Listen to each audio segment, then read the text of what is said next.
snarl my voice and hunch my shoulders because I couldn't get the sound to be right otherwise. Yeah.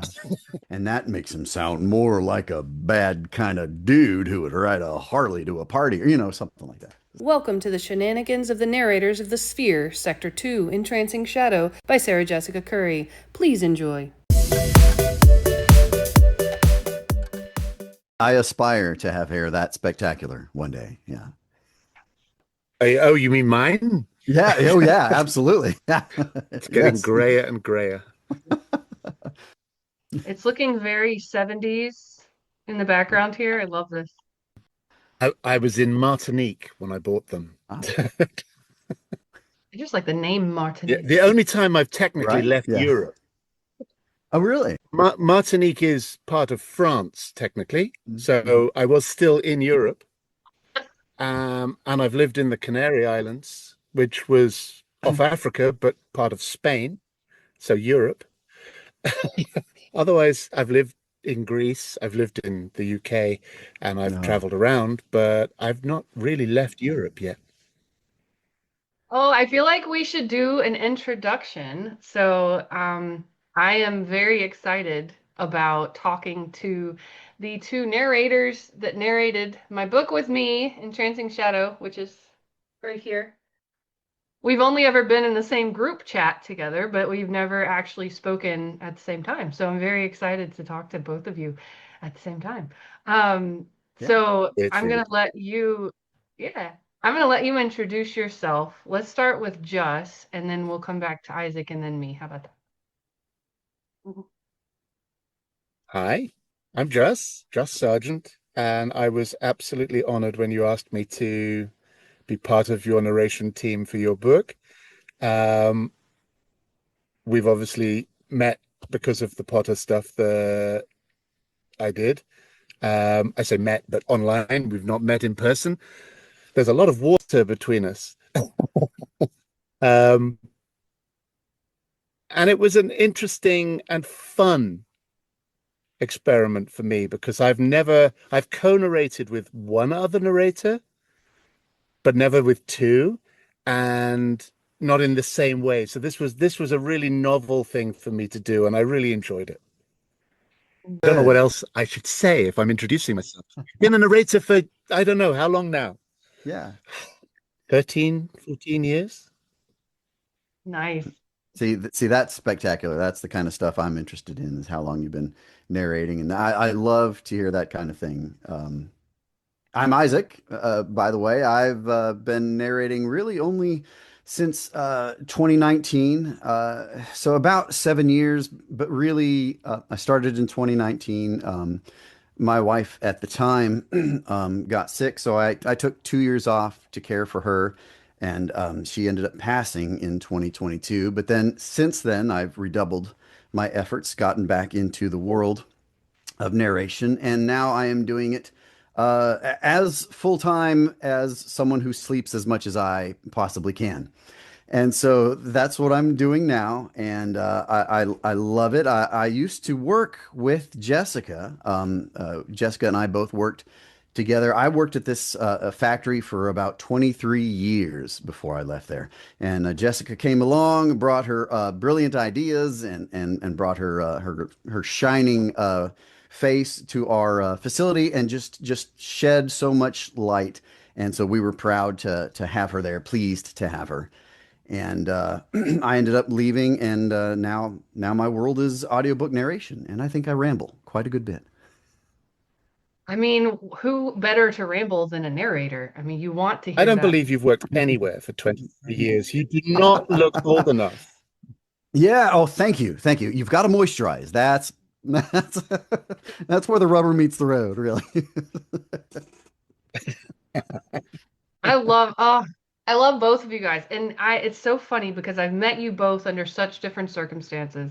Hmm. Like Isaac said, I worked with him in Mississippi, and I don't even know, we just started talking one day and realized we had some of the same geeky things that we liked, and just started talking. And then I had gone through a hard time, and it was hard for me to listen to the radio because everything was love songs and breakup songs and all that.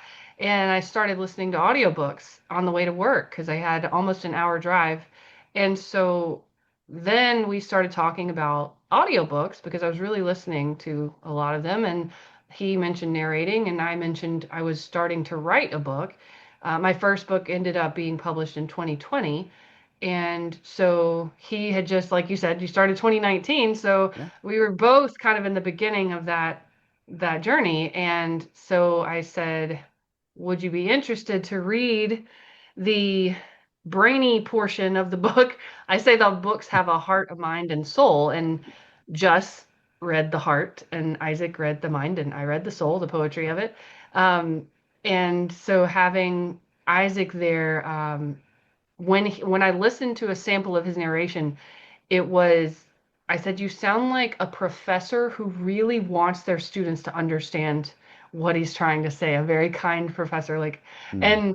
and then like thinking about what I wanted to get across with the sphere idea and like the structure, like that was kind of the structure of the book was the part that you read, Isaac. And so I wanted that voice. So somehow we found out, I can't remember, I think Vega means eagle or something like that. So I started calling you Professor Vega of the Eagle. Just That's right. Yeah, yeah.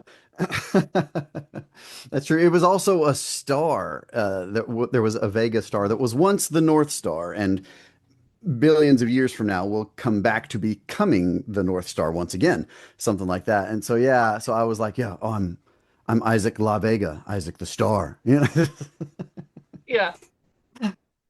And just like you said, I met you through James Potter that G. Norman Lippert wrote and had you narrate. And so every time I hear your voice, whether it's on my book or whether it's here talking on Zoom, I just hear James and Albus and McGonagall. Like I hear all of them too. So that's really fun to, or even Zane, the American. I hear you saying his voice. So anyway, I love what both of you bring to the world. And yet And it's yeah. and I'm always flattered by that. Those books were really the first I ever did. So that was a long time Oh ago yeah. that I recorded those. They didn't get released straight away because of the post-production, but I did the recording such a long time ago that it's always bizarre to come back and visit, but in a really positive way. I think the apart from the Potters, I don't know whether all the books I've done have been taken off or left up. I don't even know how many books I've done anymore. Um, I don't regret any of them. There were some that definitely were better books than others. But every day I sit in this booth or sit in front of a microphone, wherever that is, I learn something new about this craft. Mm. And it's always a learning curve. No matter how good somebody says they think I am, I don't hear that. I always hear me as the beginner that has so much to learn. I agree with you in the way that I've heard my voice all of my life. And I'm like, I listen to Ray Porter or, you know, the greats, Scott Brick or any of these guys. And I'm like, well, how can I, how can I do better? I don't want to sound like them, but I want to enhance the performance, the draw into the story. And I'm like, how do I do that? How do I engage more? How can I put more of me into whatever this story is or even this nonfiction? You know, what is it that I'm telling that I want to communicate really clearly, but I want them to feel it. I want them to, you know, I want them to get the soul of what's being said. Absolutely. It's really important when I'm recording that I feel that the listeners they get what I'm trying to deliver. If something's missing from my performance, then I would feel like I failed them. Hmm. And it doesn't matter whether, because I some of the books I do are English language books, sort of English language for foreign learners of English, in that sense that I'm teaching. And there's not a lot of performance in that, but there's an awful lot of emphasis on diction, clarity, um, making sure that everything that I deliver is going to be understandable. And sometimes there are foreign language elements to those books, so I have to rely on my foreign language skills as much as I can. And it it feels like a weight on my shoulders to make sure that everything is done to the best of my ability. Yeah, absolutely. And especially as a teacher, I feel like you bear the responsibility of keeping it engaging because if they're listening and your voice is putting them to sleep, then they're just gonna not learn anything. And so yeah, if you're engaging them, that's absolutely great. Definitely trying that. I wasn't so good at it perhaps in some of the earlier books because it was very much they weren't mine. I didn't write them. I just Mm. performed them in a sense, and I was still learning my craft. Um, I'm now trying to write some of my own Oh, English as a foreign language textbooks that I'm recording or I will oh, cool. record. And part of the challenge for me there is to get a delivery that works in a more engaging manner. So I definitely want these books to be better. Not than anything else, just better. Yeah. Yeah, no, absolutely. I understand that. And Jessica, that brings me back to your narration.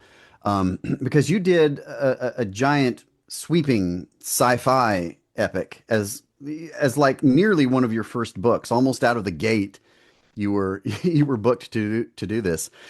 And for any other beginner, it would have been an incredibly challenging thing to do.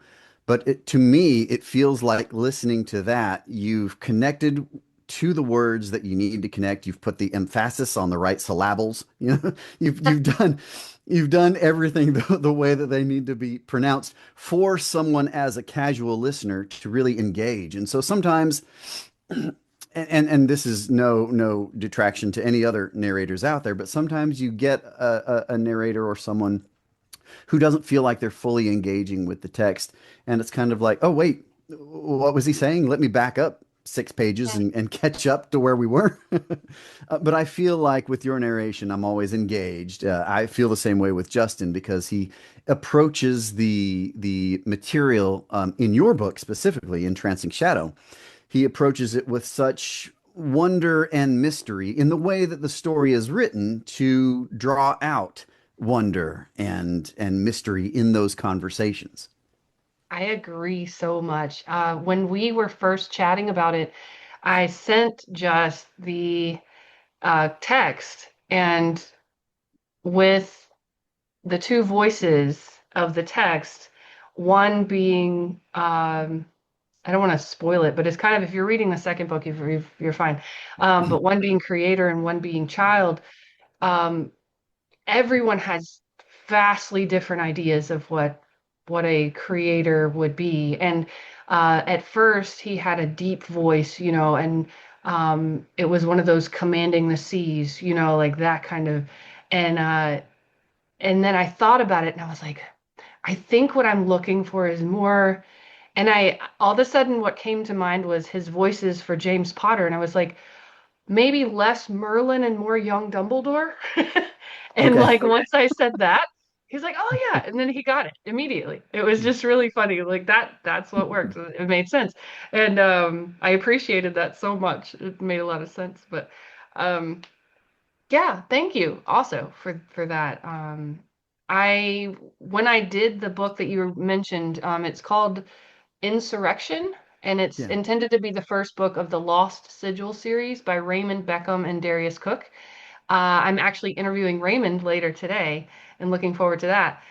It'll be the first time we've spoken on camera, so or really, yeah, in live time, I guess you'd say. Everything's been text and voice message, but anyway, when I did that one, it was 10 different male main characters, by the end, and so it was very tricky to talk like this and talk like this and talk, have like an airy voice or a clipped voice or all the different things. And I had to learn so much for that book. Like you said, it was literally the second book that I did. I did a poetry book, and then I did that one. And the fun of it, I think, was just learning my voice and learning what my voice could do. And, watching the YouTube video, I saw when it popped up and it said, how to learn to do 100 voices immediately or something like that. And I was like, okay. But it really helped with, okay, do they talk fast? Do they clip off their words? Are they breathing heavy? Are they wispy? Are they dark? There was so many different aspects that I had just never considered as that could, yeah, there's a lot of different types of voices out there, and I really can't adjust and have you realize who you're listening to. Even my mom listened to that book, and she hates to read, but she said, I forgot it was you. I started listening to it out of politeness because it was my daughter narrating something. And then she was like, but I actually like I'm listening to the story now. I forgot you were talking. I was like, that's the goal, right? Forget it's me. So yeah, Yeah, that was fun. absolutely. Funny, actually, similar thing happened to me, but in reverse, with a book that I did 2 years ago now, and a friend of mine was reading it same time my daughter was reading it, and in that book there are long, long stretches where I'm reading as a character, and then sort of every now and then there would be a little bit of narration, or right at the end there would be some narration. And both my friend and my daughter were like they jolted out of the book slightly because they suddenly remembered it was me. When they heard the narration voice, they realized, oh, that's just. That's But yeah, and as soon as I went into character, they just lost that. They were just so taken into the book. And that's like the one that I'm doing now is a humorous horror book. It's The Misadventures of Braxton Hicks. Kind of gives you an idea of how tongue-in-cheek it is. And the main character, his name is Braxton Hicks, but he's got this swagger, this bravado. And so, I'm kind of trying to put myself in the physicality and the mentality before I get in there. And so I got to put my shoulders back and put a little bit of accent on there. And I just kind of, got to take it. But it feels like, it's somebody else. And then when it gets to a point where it's not in his perspective, it's kind of like, oh yeah, what is my normal voice? How do I read? How do I sound again? That's like when I started reading I started reading James Potter with Jamie Cook on YouTube. We told Jess about it. We were like, hey, we're just doing like a commentary, and we talk about him all the time on as we're doing the commentary. Like you have to listen to these audiobooks. But I got to a point where Zane is the American character in the book. I'm reading James, who is Harry's son, right? And so it's like he's walking down the hall and we've got to go over here and and then there's Ralph, who I talk like this, like I'm thinking about Ron. That's what I think about when I do Ralph. But then I got to Zane and I was like, how do I do an American accent? I was so confused for a second. I was like, wait, what do I do? So yeah, Oh yeah. that Oh was yeah, that's funny. right. That's default. Forgot myself. So I I get love mixed up with accents all the time. When gets very frustrating. I love I'll Justice McGonagall. spend. You always make me repeat it. You always make me do another McGonagall somewhere. But I had a book recently where I had characters. They had different British accents, and they were in a dialogue, and I couldn't step out of one and into the other very easily at all. I was going crazy. And after about the fifth take, I ended up just saying, right, stop. And then I had to break the book into sections basically. And I would just do all of one character's lines. And then I'd go back and I would insert all the other characters' lines without listening to the playback so that I could somehow not get influenced, because trying to switch between these two distinct but somehow confusing accents for me at the time, it was the only way out of it. Mm. Somehow I just had to find ways to separate, because when you're sitting in the booth and you've got these different accents, if you don't have little triggers that will help you get into that accent straight away, it can be a nightmare. And triggers work most of the time, but not always. That's For me, very at least. true. Yeah. Well, and the same here from my perspective. I grew up in Arizona, and I was probably 2 hours, 3 hours from the actual border, and so my family had Hispanic heritage. I was surrounded by Arizona border speaking Spanish people, and so as a young person, I spoke a fairly good Spanish as a young child. And then I moved away, didn't use it, and so obviously lost all of my Spanish, or the majority rather, of my Spanish speaking ability. But coming back and doing audiobooks and reattaching to my Hispanic American heritage, I have had characters that have a really thick Mexico, Arizona style border accent. And in doing those, you're so right about having to have a trigger or something that can be like, oh yeah, this. So sometimes there's like special words, like certain phrases that just draw you back into that accent, and it's just like, oh yeah, that's what helps me remember to roll the Yeah. R's, or that's what helps put me where my tongue is further forward in my mouth instead of being in the back of it, or there you're absolutely right. You got to have triggers. Most definitely. The added complication comes when you've not only got the triggers to do, but you've got characters of wildly different ages or physicality. And as you were mentioning earlier, you have to put your body into the performance to Yeah. get a certain sound to come out of your mouth and into that microphone. You've got to change your body shape Mhm. and your head shape in some way as best you can. And when you're constantly changing from 6-year-old child to 55-year-old monster or giant, Yeah. or like Hagrid to um, Hermione, Yeah. you've got such a great difference in physicality that you need to form. It's exhausting, and because Yeah. it gets exhausting, those triggers start being trickier and trickier because your brain is lagging. Mhm.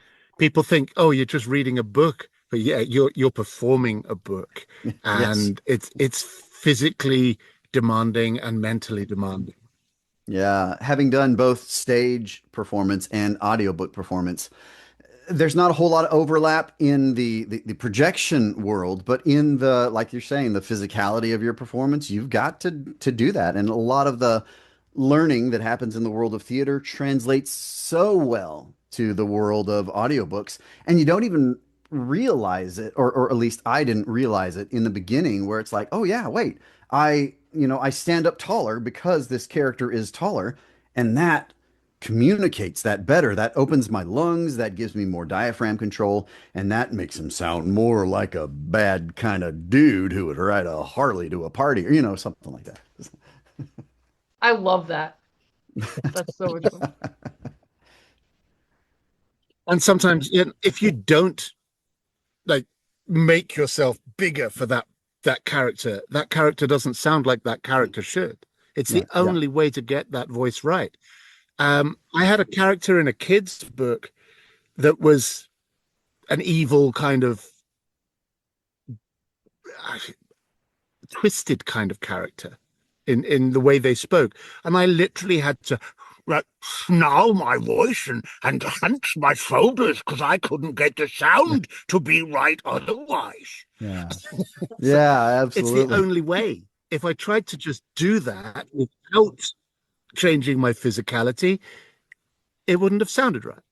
I Yeah. had Yeah. other characters that were noble and princely, and therefore I had to sit myself up and expand my chest and really get the power out of my lungs. Otherwise, he didn't sound right. And if I was getting tired at the end of the day, the producer would hear it. And those, if he wasn't listening straight away, he to correct me. If it was one of the days where I was sending him my recordings and then I'd get fixes back, when you get tired, more comes back to you, Yeah. and that Yeah. makes it annoying. But It makes thankfully, with your book, SJ, I didn't have any of that. no. I had two lovely characters, emotional characters. Once the initial questioning of how do you want them to sound was dealt with, which we managed to do with a few little test recordings and some questions going back and forth. And once you said, "Yep, you've got it now," it was so it was lovely recording your chapters that you gave me. They were they were meaningful, they were emotional, they just felt natural. Hmm. And that's a skill, I think. I think you did some really good writing there. Yeah. Here, here. I greatly appreciate that. Your voice just bringing out this, just the spirit of the creator and child dynamic.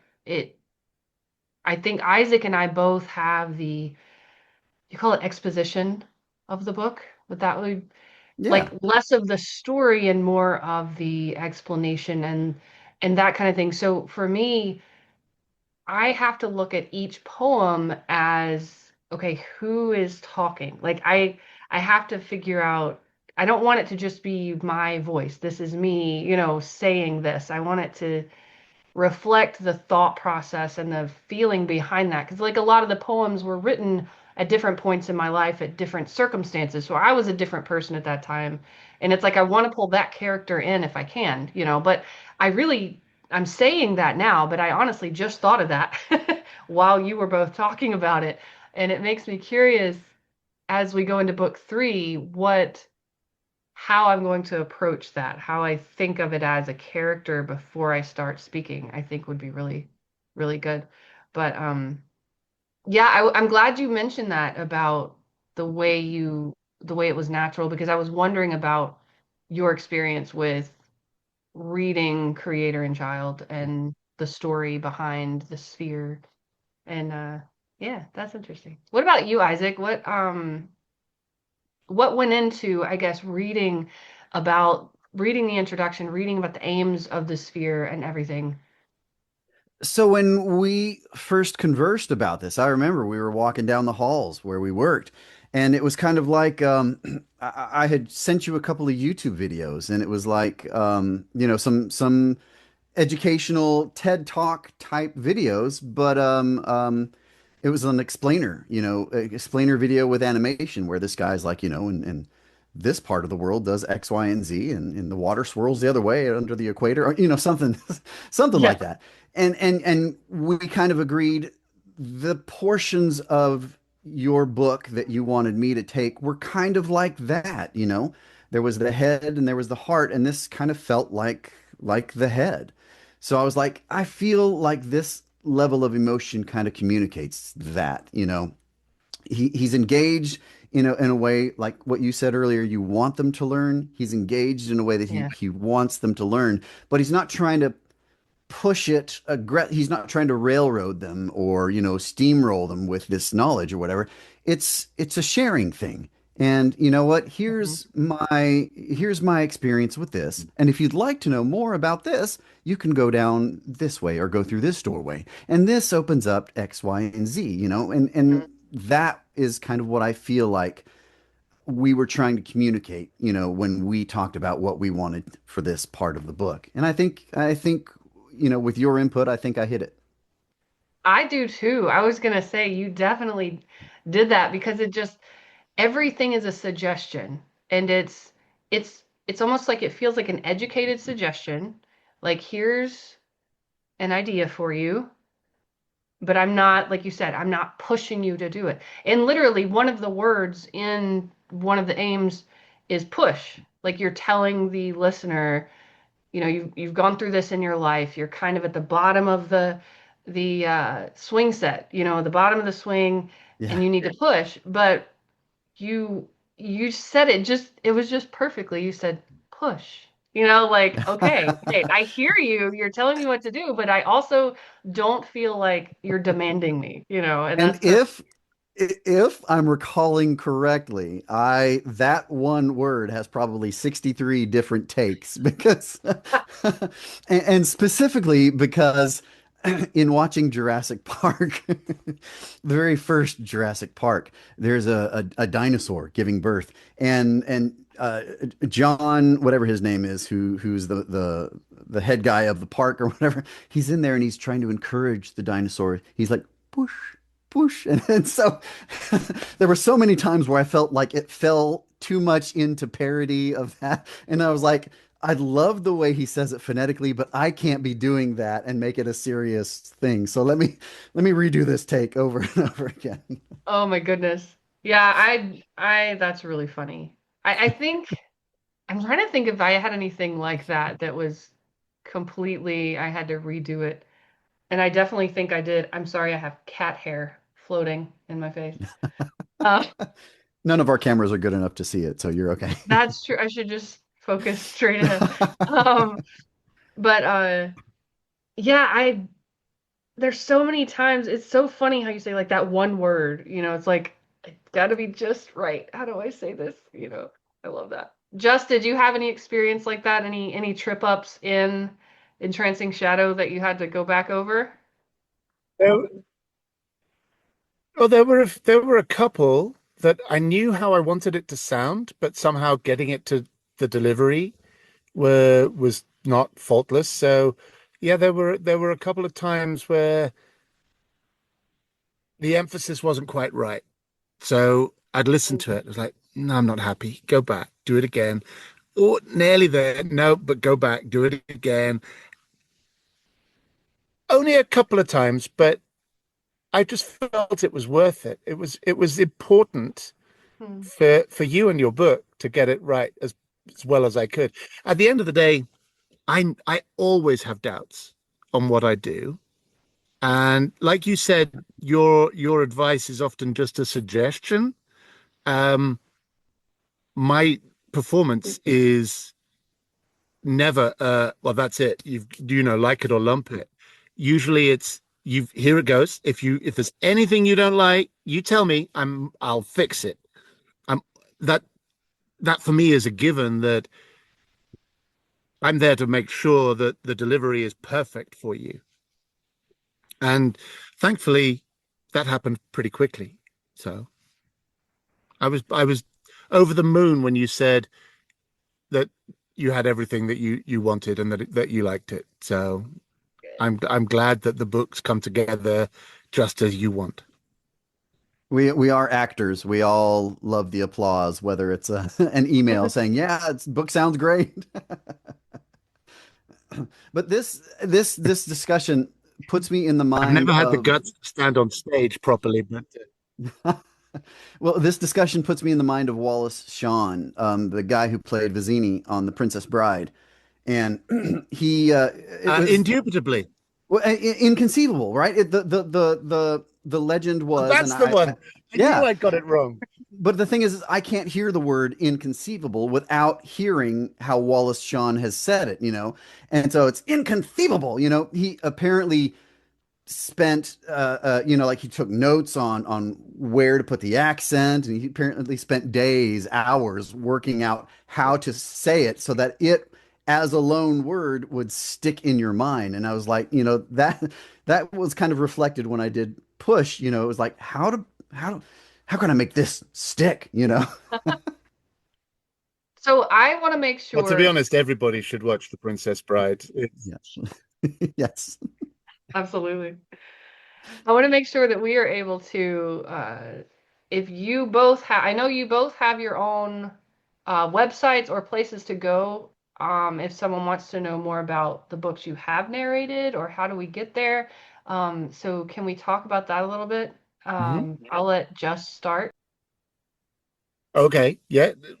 My website, www.justoutloud.com. Um, it's not up to date because I haven't put the latest book, your book, up yet, but it will go. I'll get it sorted. I must admit, I haven't updated for a little while, but most of my stuff is there. There's a contact page, there's a bio. So yeah, that's my site. I do have a Facebook um, page as well, but I'll be honest, I've gone off Facebook now. I'm I've managed to not log on for several months. I'm proud of myself because I was getting addicted to reels and I Mhm. can't do it. I need to get I had to reclaim my life. It's so easy though. Reels is like the TikTok of Facebook. It's just so easy to get addicted to. I absolutely understand. I So won't even sign up for TikTok. good call. Good call. My website is isaacvegaVO.com. Isaac Vega voiceover is what it stands for .com. And I've got a majority of my stuff on there. I, like Justin, need to update mine as well. Um, I don't think I have probably the last 3 or 4 books that I've narrated, but I am yeah, I've actually got a batch of 2 books that are in approval right now, waiting to get released by Audible. But if you're looking for stuff I've done, you can search Isaac Vega, ISAAC VEGA, like the Chevy Vega, just more reliable, on Audible. And you can find all of the stuff I have narrated there for the most part. So, yeah. So, okay, I know, Isaac, you said you grew up in Arizona, yes, and then moved to Mississippi? Well, yes, no, yes. So I spent a large majority of my childhood in Arizona. We moved when I was 8, 7, from Arizona to Mississippi. But my we stayed there for several years. My parents got a job that was actually had us traveling. We traveled Arizona, Texas, and New Mexico, so the Southwest of the United States, and they did cholesterol testing at Walmart's and Eckerd Drugs. They would go in and check people's cholesterol and say, well, your pharmacist can tell you if this medicine is right for you. And in in doing that, in traveling those 3 states, I got such an exposure to beautiful accents and beautiful people who just spoke so many wonderful different things. Well, also in Mississippi, there's a variety of accents there because you've got the really deep Southern accent. But then going to Louisiana, just our next door neighbors, you've got the Cajun and the French that comes from that. And so such a wide variety of accents. And that really drove my creativity and made me look into, wow, I love the way that a voice can do these things. And this guy is literally speaking English, but I can't understand it, but it's English. I know it is. So that was a lot of my earliest childhood is traveling the United States, seeing the Southwest, and yeah, and traveling. Basically, it was back and forth from Arizona to Mississippi for a lot of it.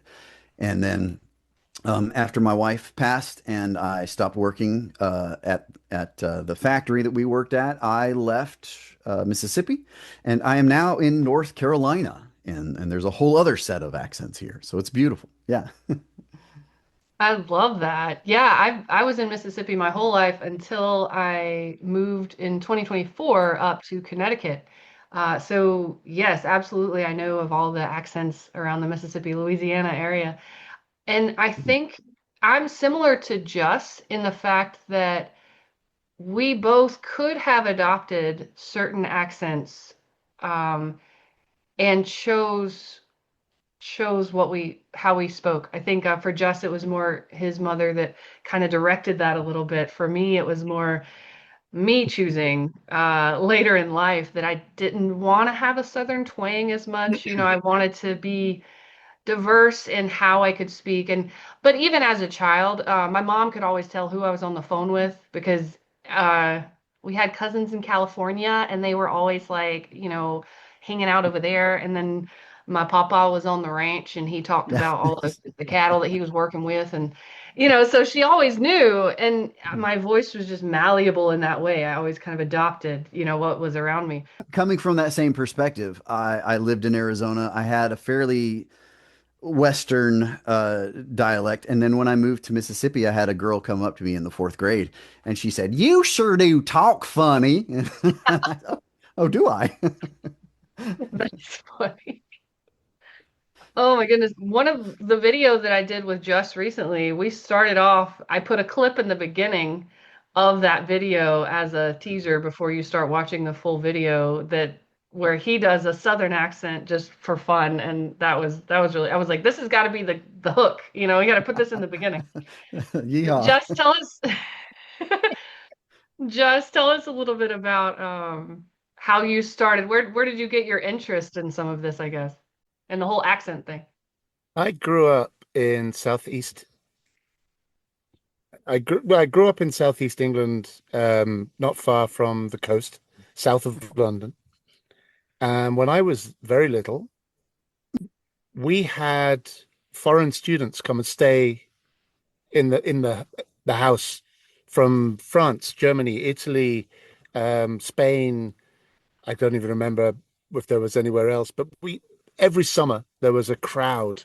My mother would be cooking for sort of a dozen people.